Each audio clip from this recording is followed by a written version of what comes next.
Bien, hola de nuevo.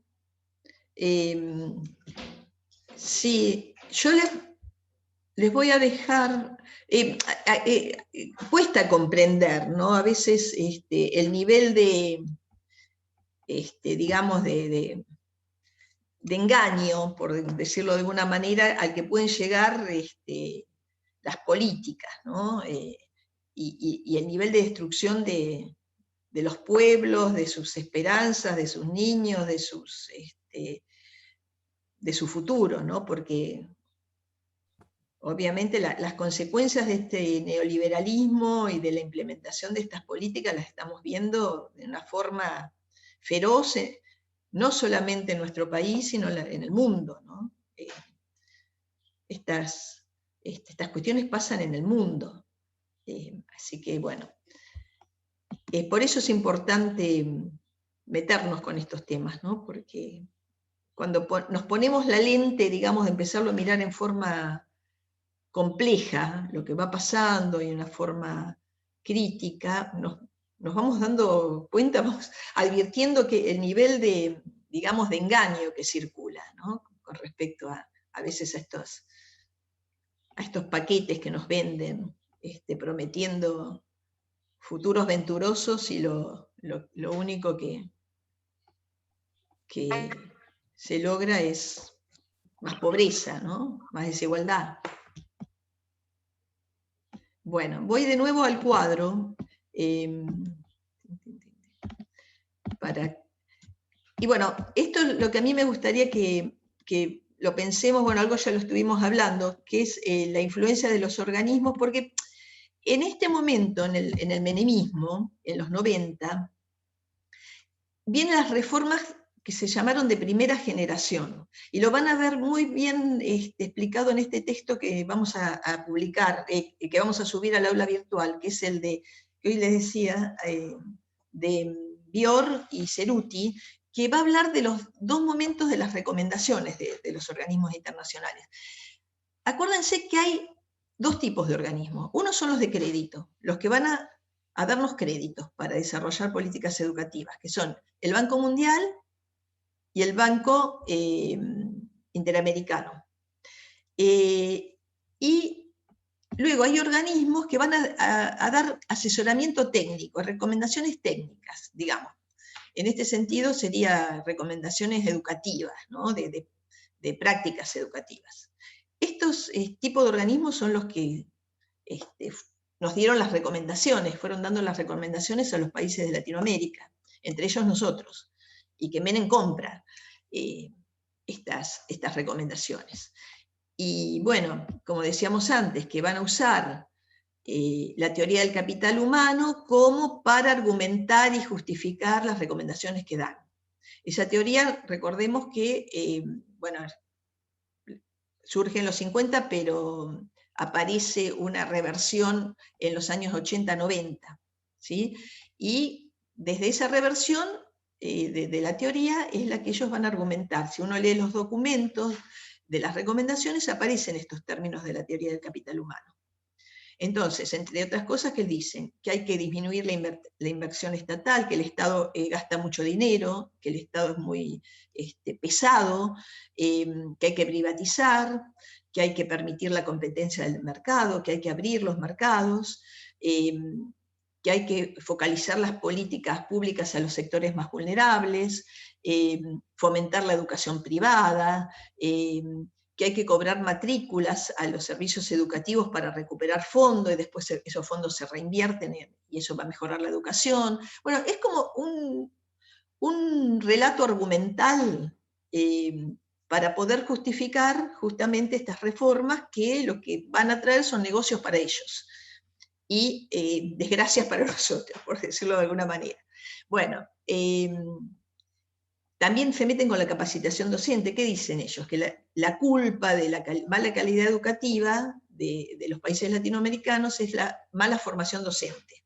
Hasta hay un momento que ustedes van a leer en el texto que les estoy hablando, que hasta hacen críticas con respecto a la inteligencia de los chicos latinoamericanos. O sea, ya es un nivel terrible, argumentativo, hasta les diría discriminatorio, ¿no? Y xenófobo, ¿no? Porque esto de justificar, digamos, los problemas educativos como a fallas de nuestros propios países, ¿no?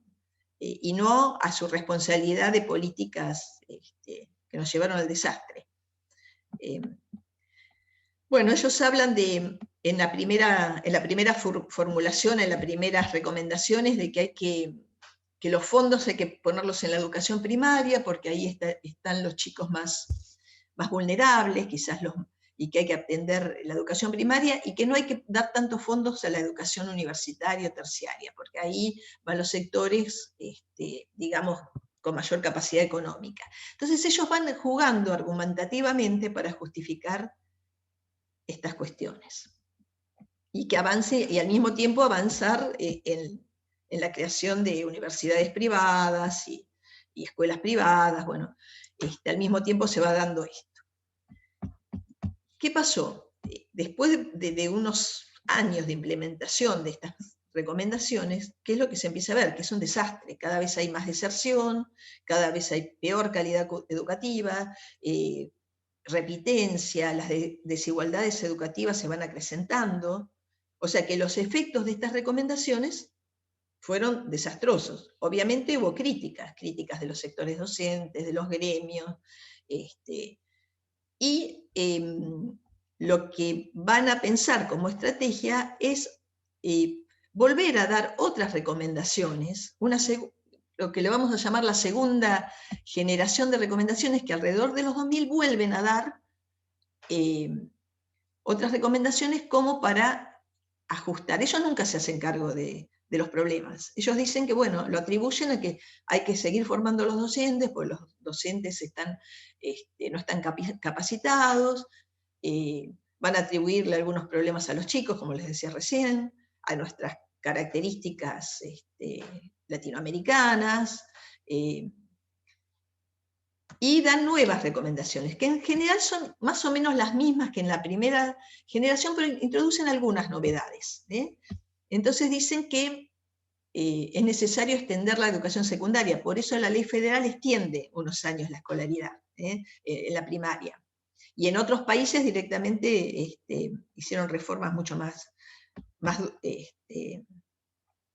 digamos, fueron más al fondo, ¿no? Bueno, se hace esta reforma en la estructura de la educación como estábamos, ahí es cuando la primaria se extiende a 9 años y la secundaria a 3. Eso también es una reducción en el financiamiento del Estado y en el presupuesto, era mucho más barato, digamos, un polimodal de 3 años en cuanto a pagar profesores, mucho menos profesores. Acá hay todo un trasfondo para ir debilitando el Estado. Pero bueno, ellos, como siempre digo, ellos lo justifican desde palabras muy, muy técnicas, parecieran muy lindas, pero en realidad lo que se estaba haciendo era debilitar al Estado y fragmentar aún más el sistema educativo, que ya venía fragmentado. Esto se desintegra más todavía. Bueno, se crean, bueno, como les estaba diciendo, en los 90 se crean muchas escuelas privadas, muchas universidades privadas. Después había todo un problema con los títulos. Bueno, la estructura del sistema lo habíamos hablado. Acá estamos con los organismos internacionales. Bueno, van a ver que hay recomendaciones nuevas que no varían en demasía con las primeras recomendaciones, pero algo van reformulando, porque hay muchas críticas. Entonces, pensaron que, bueno, había que dar algún tipo de respuesta. Acá es cuando aparecen los programas de formación laboral dirigidas a los chicos, a los jóvenes de la secundaria, estos programas con capacitación empresarial. Bueno.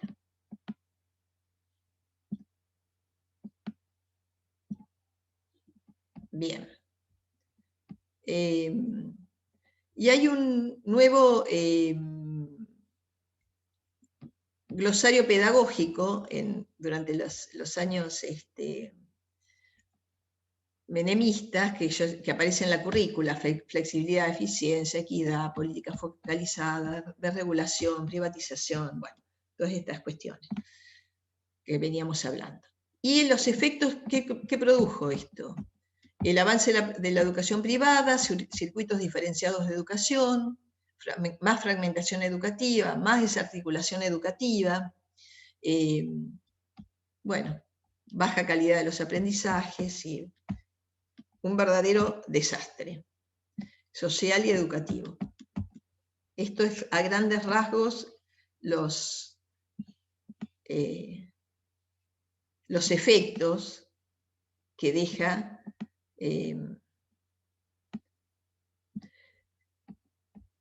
en el sistema educativo la reforma de los 90. Ahora vamos con la ley nacional. Bueno, ustedes saben que la Ley Nacional de Educación, la van a encontrar también con la sigla LEN, Ley Nacional de Educación, se sanciona en el gobierno de Néstor Kirchner. Y bueno, ¿cómo asume Kirchner? Asume en un contexto de un país quebrado, devastado, porque los efectos de las políticas neoliberales habían destruido la economía del país y los lazos sociales,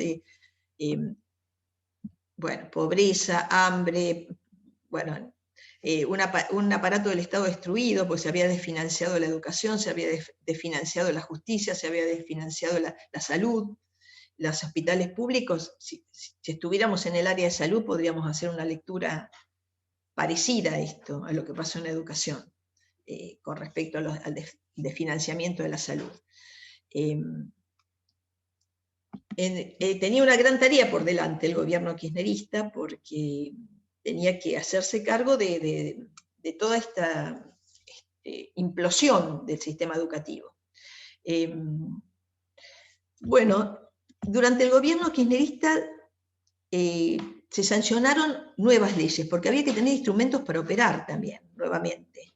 Entonces, una de las primeras cosas que hizo Néstor Kirchner es sacar la ley del Fondo Nacional de Incentivo Docente para poder igualar los sueldos de los docentes. Con esto de la descentralización, a lo mejor vos trabajabas en Jujuy y tenías un sueldo miserable y muy distinto al sueldo que podía tener un maestro, no sé, en Provincia de Buenos Aires. Eso era de una injusticia federal impresionante. Hubo que sacar una ley para igualar o para democratizar los salarios docentes. La educación técnica profesional, tuvo que sacar una ley para rearmar las escuelas técnicas. ¿Se acuerdan que con la ley federal hubo también una desfinanciación de las escuelas técnicas? Bueno, una ley de educación técnica, la ley de financiamiento educativo, porque había que rearmar ese sistema que se destruyó. Bueno, ¿cómo vamos a financiar? ¿Qué responsabilidad va a asumir el Estado para ayudar a las provincias a financiar sus servicios educativos? Bueno, otra de las leyes re importantes que se sancionaron, hubo muchas más, estas son algunas, es la ley de educación sexual integral, que ustedes cuando estén trabajando en las escuelas secundarias, seguramente más allá de la disciplina en la que desarrollen su tarea, van a tener que articular con contenidos de esta ley, porque es transversal al currículum de secundaria. Es muy interesante, fue un gran avance. Acá la repetimos, vamos a borrar. La ESI, bueno, además podríamos hablar mucho de la ESI, pero realmente fue un cambio cultural importante. Imagínense, además si ustedes la estudian, la ESI, la leen y ven el currículum, el diseño curricular para la implementación de la ESI es muy de avanzada, muy interesante. Bueno, el modelo de Estado, estamos en un modelo post-neoliberal, digamos, post-neoliberal en el sentido de intentar algún tipo de cambio. Digamos, el neoliberalismo está en su auge, digamos, las puertas se habían abierto con Menem, pero también durante el gobierno de Néstor Kirchner tuvo que lidiar con estas consecuencias, digamos, del auge de las políticas neoliberales. Bueno, un intento de volver a un Estado benefactor, de rearmar las políticas públicas. Bueno, surgieron muchísimas, lo van a ver en el texto de Terici muy bien, esto de la ley nacional, porque lo que empieza también a rearmarse es, tuvo que haber unos planes de documentación. Habían quedado muchos chicos sin documento, la gente, porque en la época del neoliberalismo salvaje de Menem, por ejemplo, tenías que sacar un documento, lo tenías que pagar carísimo, o sea que había muchos chicos pobres de las provincias o de la provincia de Buenos Aires que no tenían dinero para sacar su DNI, y había chicos indocumentados, pero muchísimos en las escuelas, no en las escuelas, porque antes de la Ley Nacional de Educación, si no tenías documento no lo podías inscribir. Con la Ley Nacional y con las leyes de identidad, también digamos, aparece el derecho que vos estabas en una escuela, eres secretaria, tenés que ingresar igual al chico. Después se verá qué se hace con el documento, se lo ayuda a sacarlo, pero ingresaban los chicos, ¿no? Cambió muchísimo, porque el concepto de inclusión que aparece con la Ley Nacional de Educación se puso en marcha y se puso en acción, ¿no? Por ejemplo, en esto de los planes de documentación. Van viendo cómo el Estado empieza a asumir otra vez un rol más fuerte, un rol más protagónico, digamos, en el amparo de los ciudadanos, ¿no? Empieza a fortalecerse el rol del Estado. Bueno, la educación ahora en esta ley es concebida como un derecho, como un derecho que tiene que estar garantizado por el Estado. Entonces, las políticas van en esa dirección, garantizar derechos. Se rescata el concepto de igualdad. ¿Se acuerdan que en la ley federal se hablaba de equidad? Acá se habla de igualdad, en el sentido de todos tienen que acceder a un piso igualitario, no que haya sectores que sí y otros que no. Se rescata el concepto de igualdad. Y taxativamente, es decir, muy fuerte está dicho que la educación no tiene que ser una mercancía o estar al servicio de algo lucrativo. Un poco tratando de salvar y de amparar las posibilidades o los intentos que haya de hacer de la educación un negocio, ¿no? Como yo les decía antes, la educación lo han descubierto los organismos internacionales y los grandes sectores económicos, que la educación es un gran negocio, puede ser un gran negocio si el Estado se retira. ¿Por qué? Porque vas a vender plataformas informáticas, porque estos son paquetes de grandes empresas que se las venden a los distintos países. Esos son movimientos de dinero impresionantes. Plataformas informáticas, libros, todo lo que son los cursos de capacitación docente, todas esas cuestiones forman parte en un estado débil de la penetración del mercado adentro del sistema educativo. Y eso es lo que intentó la ley nacional frenar. Digamos, lo intenta, pero no, obviamente son luchas muy fuertes, ¿no? Porque hay cuestiones que ya estaban suscriptas, acuerdos firmados, que hoy perduran, ¿no? Que hoy las tenemos todavía. Adriana Puigros es una ferviente luchadora del no a la mercantilización de la educación, y nos advierte todo el tiempo que tengamos cuidado, que estas cuestiones siguen en avance. Luego, con el gobierno de Macri, bueno, se vuelve otra vez a abrir las puertas al mercado educativo. O sea que vamos como con marchas y contramarchas, ¿no? De todas maneras, la ley nacional dejó un paraguas de protección, algo de freno, pero son intereses muy fuertes. La educación es concebida como un bien público y como derecho otra vez, ¿no? Derecho a la educación. Bueno, volvemos a... Bueno, también lo que va a decir la ley nacional, que la educación debe ser obligatoria. Bueno, acá se amplía la secundaria, los años de secundaria, es obligatoria desde ya la de 4 y 5, la primaria, y secundaria obligatoria. O sea que se extiende y el ingreso y el tránsito educativo como obligatorio. Bueno, y otra cosa interesante es que se crean universidades en distintos lugares del interior del país y en territorios periféricos, que esto también tiene que ver con el acceso a la educación, democratizar el acceso a la universidad de los sectores más vulnerables, ¿no? Y otra cuestión, bueno, se crearon muchísimas escuelas, hubo mucha construcción de escuelas en todo el país. Bueno, en Conterici lo van a ver en profundidad esto.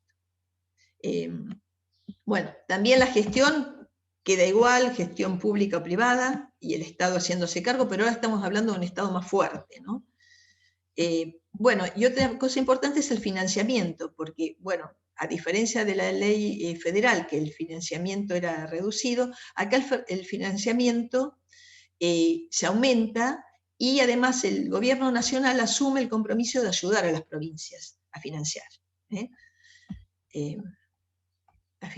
Y bueno, la ley de financiamiento habla de estas cuestiones. Bueno, los lineamientos curriculares. Bueno, con respecto a cuando ustedes tengan oportunidad de ver los diseños curriculares para sus materias, ya sea para inglés, historia, construcción de la ciudadanía, bueno, las asignaturas que ustedes van a poder dar, van a ver que los diseños curriculares para la educación secundaria, y que va a especificar los contenidos para su materia en particular, son muy interesantes, tienen digamos, están muy actualizados, fueron diseñados por equipos técnicos de primera línea, y tienen una perspectiva muy nuestra, ¿no? Digamos, rescata nuestras tradiciones educativas, nuestros científicos, nuestros escritores, sin dejar de, obviamente, incluir clásicos, porque no estamos cerrados a la cultura universal, pero es muy linda, son muy lindos los diseños. ¿Ustedes los vieron? ¿Alguna vez tuvieron el diseño curricular de secundaria y vieron los de sus materias? ¿O todavía no, me habían dicho, no? Yo los vi en la adolescencia. Yo cursé Educación y Cultura, y nos dieron los lineamientos de ESI y los lineamientos curriculares. Ah, buenísimo, porque es muy interesante acercarse. Yo en esto les decía, yo el lunes que viene, después vi que era feriado, no me acordaba que era feriado. Yo de todas maneras voy a estar en el espacio, por si quieren hacer una pregunta del recuperatorio del parcial, y es también para ofrecerles, si los que quieran, un espacio de intercambio con una profe joven, donde la pueden consultar y les puede contar cómo se planifica, qué relación tiene la planificación con los diseños, estas cuestiones más de todos los días, de lo cotidiano. Si les interesa, bueno, el lunes los espero, que yo ya se los había propuesto la semana pasada, y abro el espacio de intercambio para los y las que quieran, y alguna consulta puntual de los temas que quieran que repasemos. Bueno, también en la ley van a ver que aparecen políticas pensadas para, digamos, para los sectores más vulnerables o que habían quedado afectados con esos años de neoliberalismo tan salvaje. Mucha gente había tenido o muchos chicos habían tenido que dejar la secundaria para ir a trabajar o para sostener a su familia. Habían quedado trunco su secundaria. Aparece el Plan Fines, que es otro espacio muy interesante de trabajo para ustedes, que son los planes de terminalidad educativa. Son espacios muy lindos, donde, bueno, ustedes también tienen posibilidades laborales, ¿no? Porque están el fines para educación primaria y el fines para educación secundaria. Así que ustedes tienen ahí otro espacio laboral.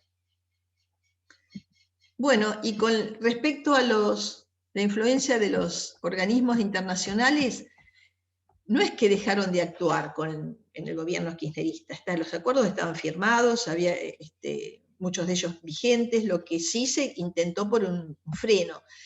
En los años 2000, están estas reformas de segunda generación, ¿no?, que intentan dar una respuesta ante tantas críticas, pero de alguna manera es un poco más de lo mismo, ¿no? Hay algunas novedades que traen, pero no es que esto trajo ningún efecto positivo. De todas maneras, con los años neoliberales y con la Ley Federal de Educación se le abrió la puerta a los organismos y a esto no lo puedo sacar. Y a la aparición de las ONG. Las ONG, que algunas, no vamos a decir que todas las ONG son truchas o que responden a otros intereses, pero hay muchas ONG que se les dio lugar en los años del neoliberalismo menemista y luego el macrista, porque otra vez empezamos con lo mismo, que se instalaron y tienen injerencias en educación de alguna manera, a través de cursos de capacitación. Por ahí también ustedes saben que muchas de estas empresas que tienen la figura de ONG o de fundaciones evaden impuestos, se les disminuye los impuestos, las cargas impositivas, si tienen alguna oferta para educación. En cuanto por ejemplo, Telefónica. En algún momento, en la época menemista, Telefónica proveía de ciertos aparatos, digamos, a la escuela. Por ejemplo, teléfonos o redes de conexión. Y a cambio de eso, el Estado les perdonaba impuestos, que en realidad no era muy buen negocio para el Estado. En realidad, otra vez es otro negocio para particulares, ¿no? Porque en general siempre no van a perder. Yo nunca he visto una empresa altruista. En realidad lo que buscan es algún rédito por algún lado. Bueno, en estos modelos neoliberales están estas figuras, ¿no?, de provee algún beneficio, entre comillas, para la escuela, pero reducen impuestos. O es la punta de lanza para entrar en la educación y después hacer negocios. Bueno, esto sucedió y está sucediendo, porque no es que se retiraron los organismos internacionales. Bueno, y otra vez, bueno, lo que sí, acá tenemos los efectos de la ley, algunos de los efectos de la ley nacional, que fueron positivos, en realidad fueron positivos. Es como cuando uno estudia el impacto de muchas de las cuestiones de la ley nacional, podemos decir que tuvo un impacto positivo en lo que significa la educación. Fueron muchísimos los programas, los proyectos, lo van a ver con Terigi, y abarcó no solamente lo que era la escuela formal, sino que también hubo muchos programas y proyectos que apoyaban el accionar de la escuela. Por ejemplo, el canal educativo Encuentro, el Paca Paca, con contenidos educativos, ¿no?, y de calidad. Por decir algo, las orquestas infanto-juveniles que no funcionaban, digamos, en las escuelas, muchas de ellas funcionaban en algún espacio de los barrios, en sociedades de fomento o en iglesias, pero estaban solventadas por el Estado como complemento educativo para los chicos, ¿no? Así que bueno, hubo muchos programas de estos, programas deportivos, muchos. Y la verdad que fue para la educación fueron años donde hubo mucha producción. Bueno, la capacitación docente volvió a estar fuertemente el Estado para asumirla, con contenidos de calidad, con convocatoria de profesionales potentes, y bueno, luego, hasta el 2015, asume otro gobierno con una mirada neoliberal, y bueno, ya sabemos las consecuencias de esto, y fueron los últimos 4 años, bueno, de del macrismo. Pero bueno, acá nos estamos refiriendo a las leyes y, por supuesto, el cambio de gobierno no significa que mágicamente las cuestiones se cambien de un día para otro, pero no es poco la impronta que deja una ley. Yo sé que son muchas, por ahí mucha información, y me gustaría, bueno, escucharlos a ustedes, saber qué les parece.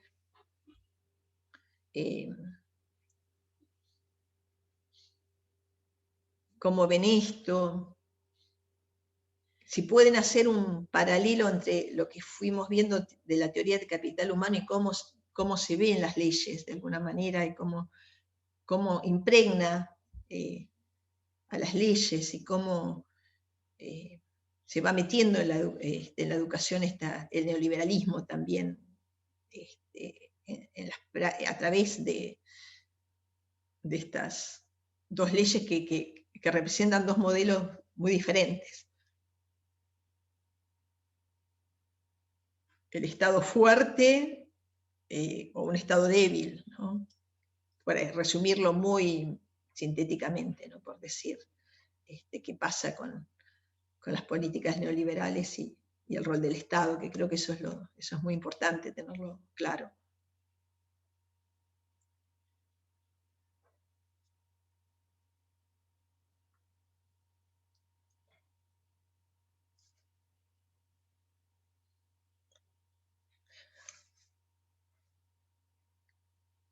¿Cómo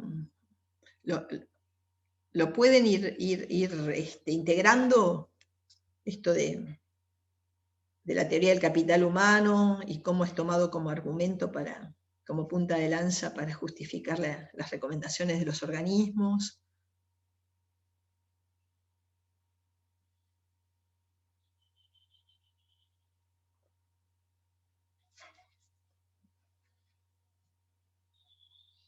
Y por ahí, ¿qué les pasa a ustedes con esto, ¿no? Con estas recomendaciones, ¿cómo las ven?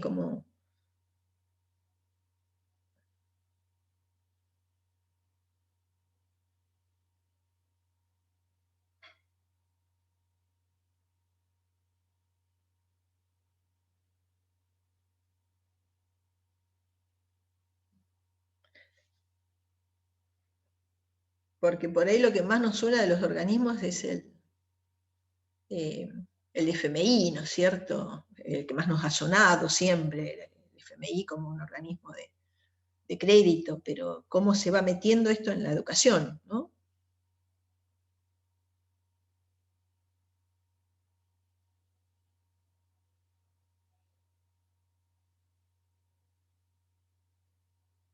¿Ustedes escucharon hablar de esa escuela,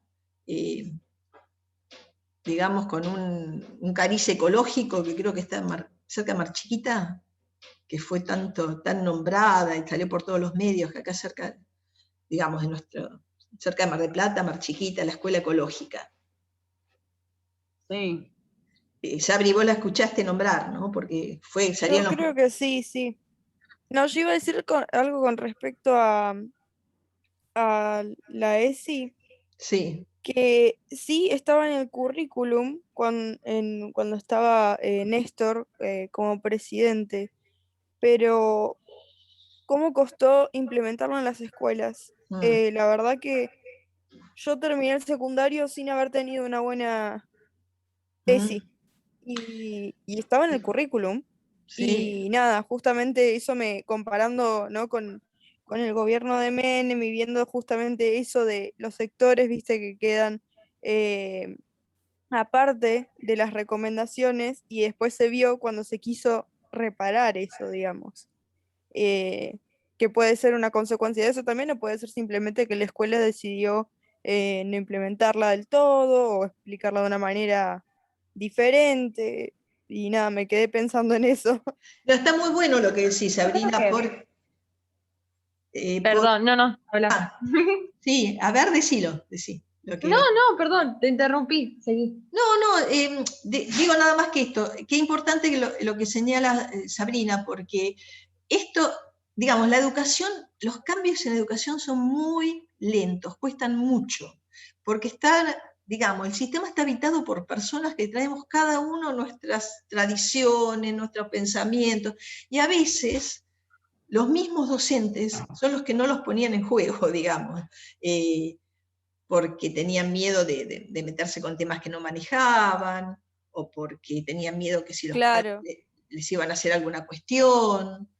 Bueno, en mi caso, en mi escuela se enseñó todo esto de, ¿cómo se llama? No me sale, lo de los sistemas, o sea, fue más del sistema de salud, digamos. Hablaban mucho más de el tema de las farmacias y la medicación y todo eso, y nunca se centró por ahí, no sé, en anticonceptivos o en cómo cuidarnos, así, porque era una edad donde es un tema que hay que hablar y parecía incluso hasta tabú.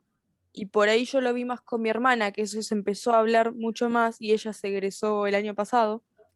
Y nada, justamente eso, lo que tardó, pero por lo menos se llegó al punto. O sea, sí hubo grupos de alumnos y alumnas perjudicados con respecto a eso, porque hubo muchas cosas que nosotros mismos nos tuvimos que enseñar o preguntar para que nos digan. Pero por lo menos se llegó al punto, o sea, tardó, pero se llegó, digamos. Pero es una lástima que sea o sea, que son cambios, viste, que se hacen y tarde tanto, o sea, ¿qué sistema hay que crear para que se pueda implementar de una manera, no sé, lo más rápido posible para que justamente no pase que muchos promos de secundarios o incluso grupos de alumnos o cursos no se egresen sin saber una información que es básica para la vida, digamos? Sí, es muy importante el tema de ese, porque piensan que hay chicos que llegan a la escuela, y no solamente sectores vulnerables, que a lo mejor estas cuestiones no se han hablado o tienen una información tergiversada o están impregnadas por muchos prejuicios, ¿no? Porque, digamos, yo recuerdo, tuve muchos años en escuela, de estar en años en donde, digamos, la homosexualidad era, si se advertía que algún chico, alguna chica tenía alguna, digamos, sexualidad diferente, directamente se la convocaba quizá a la madre en el mejor de los casos, a la familia, que hagan una consulta psicológica. Terrible, terrible, terrible estas cuestiones, porque además la sociedad era una sociedad distinta, ¿no? Y es tan aliviador, digamos, que estas cuestiones se hablen, porque hay chicos que han sufrido muchísimo en la escuela, cuestiones de discriminación por sus identificaciones sexuales o discriminación por sentirse diferentes. Bueno, estas cuestiones son recontra importantes, pero tardó mucho también y sigue tardando que los docentes se hagan cargo de esa responsabilidad, que es un deber, porque en realidad todos... En mi escuela hubo un grupo de chicos que querían hablar de la homosexualidad y fueron al director y le plantearon hacer como si fuera una semana en donde se pegaban cartulinas hablando justamente de todo eso y plasmando información, porque viste que hay mucha ignorancia con respecto al tema. Algunas personas siguen pensando que es un tema tabú. Entonces se hizo eso y también se creó como un centro de estudiantes en donde se podía plantear si había algún tipo de discriminación por parte de docentes o alumnos. Y nada, funcionó, estuvo muy bueno, funcionó y se empezó como a incorporar mucho más ese tema. Y había un montón de chicos que estaban re contentos porque se sentían al margen de todos de la escuela, era como un sector, viste, que no se visualizaba y se pusieron muy contentos y por suerte funcionó. Y hay relatos de chicos que realmente sintieron un gran alivio de sentir que no eran unos bichos extraños, incluso las infancias trans. Recién ahora se empieza a hablar de estas cuestiones, de criaturas, niños, niñas que precozmente muestran otro tipo de incidencia. Y estas cosas no se hablaban, eran vistas como algo patológico. Bueno, la sociedad de a poquito vamos cambiando. De todas maneras,